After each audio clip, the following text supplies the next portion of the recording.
Hey, I'm Neil Robertson and welcome to Michael Scerri's YouTube channel. Alright, welcome back. This time we have Marc Robertson. How are you? Good, mate. You? Good. I'm good. Neil Robertson, how are you? Brother.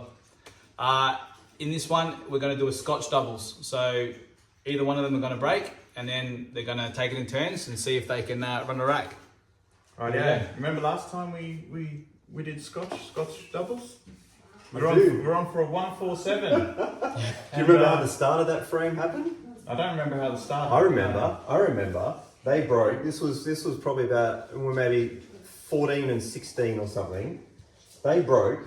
It was one frame Scotch doubles in snooker. I went down to knock in the long red, and Neil went, "Stop! We can make a max here." And I can't even fathom that. And Neil explained to me that our best chance was if he plays all the reds and he'll just keep landing me straight on all the blacks. Yeah, exactly. And that's exactly what happened. And we're on about 8 reds, 8 blacks, something like that. He knocks in another red, leaves me on a black, and then we had an argument over how to land on the next red. I wanted to play a certain way, the way I could, and Neil wanted me to play it the harder way that was easy for him. And I borderline missed it out of spite. Right, well, let's not do this today. No. All right. You want to break or me? All right. Yeah, I'll break. All I'll right. break. It's good fun. Breaking's good fun. Don't snap your tip on the raised part. That's good. Yeah. Look at this. Oh, these. Oh, this is tricky. What? Oh, Oh, yeah, no, because I was looking at that. The yellows is obviously, I think, avoid at all costs because of these, right? So we've got to go reds here. Yeah, reds. And this red doesn't pop, does it? No. I know with a small white you can really, no, not even from there. So we need to do a extraction, which is what you guys call, isn't it? I think we play the extraction off this red here. Yeah, just the yellow. Yeah. Just softly, and then we're going to be on that one in there, or the red one in there. Mm-hmm. So I'll run through a little bit. So you want to be. So is this a situation where, I know in 8-ball, like you like to kind of like plan the route like fully in your head, but is this a situation where you need to see what happens after this and then you reevaluate? Yeah. There's high variance on this one, so this is where you can enter that, move them a few inches, and then you map it from there, because it's too hard to predict. So this is a preference one, like as a snooker player, you might want a little bit more angle or less angle.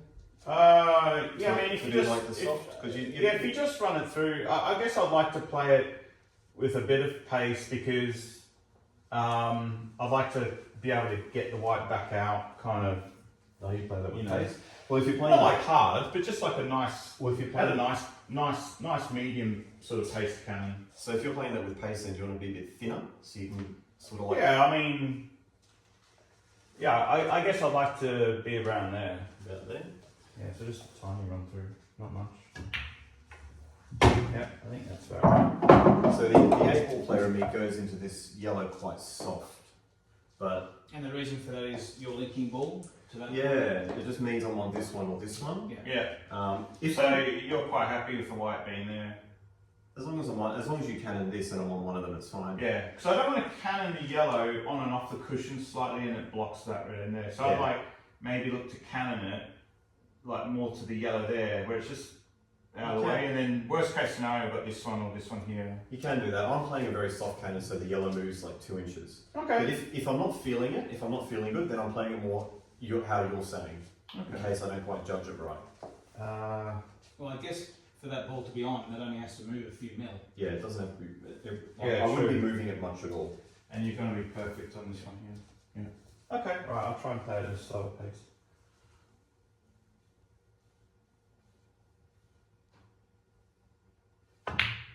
There we go. I told him to do that. All right, now we can map it. Now we know where we're at. Now the pressure's on.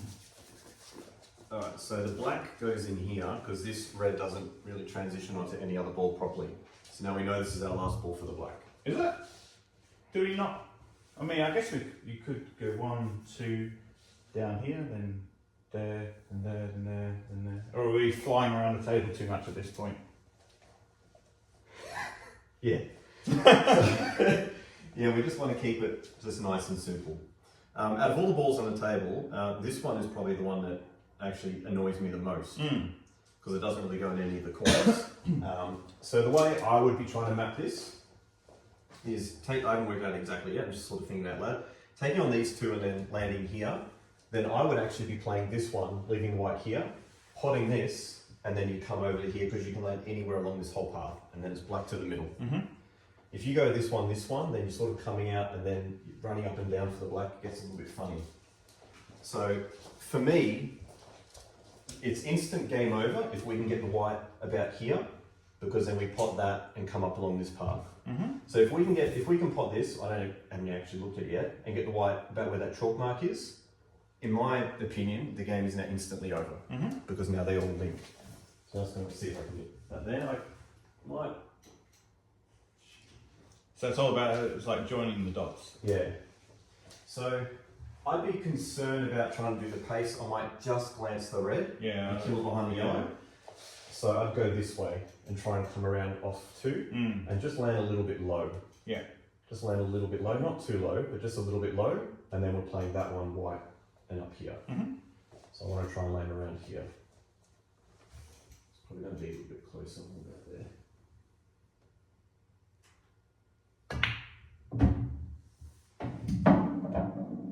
Yeah, that's pretty good.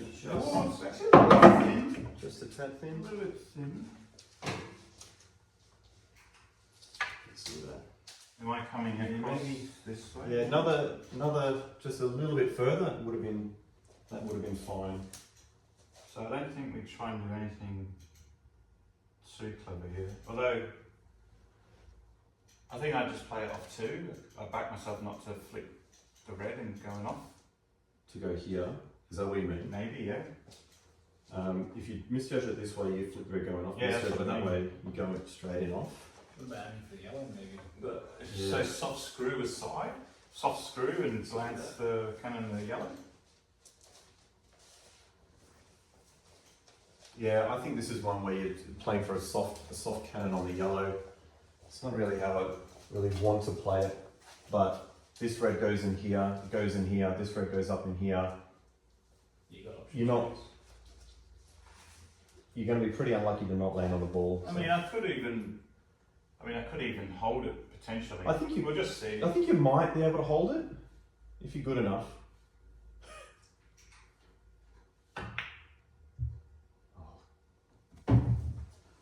He has held it. Look at that.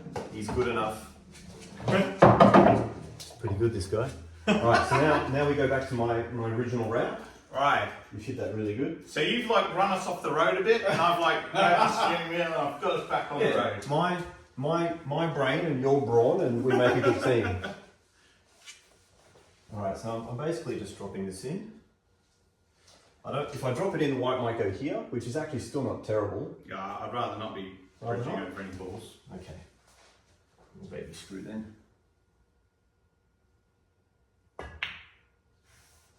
There we go. And then so that goes in the corner, goes in the middle. So all we have to do is don't try and get too cute here. Don't try and land too close to the red, but make sure that.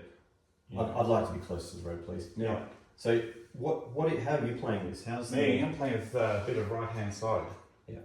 So this is top right hand side.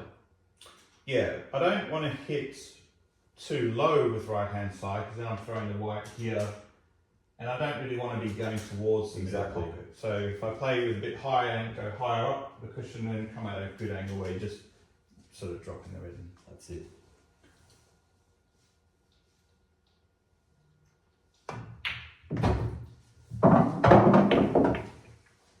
It's actually nice when someone explains something and it actually happens. Yeah, they do it. So I can try and squeeze and hold a little bit of angle, sort of in between where I can stun out or I can just hold it.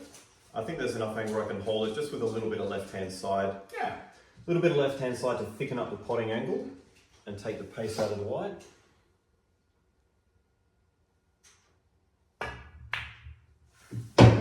Perfect. Just don't twitch. And when you're bridging on the cushion, shorten up the cue.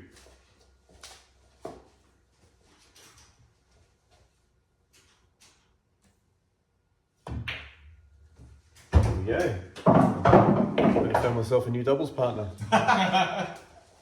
All right, well, there you have it. From one of the best snooker players in the world and one of the best 8-ball players in Australia. Thanks, mate. See you on the next one.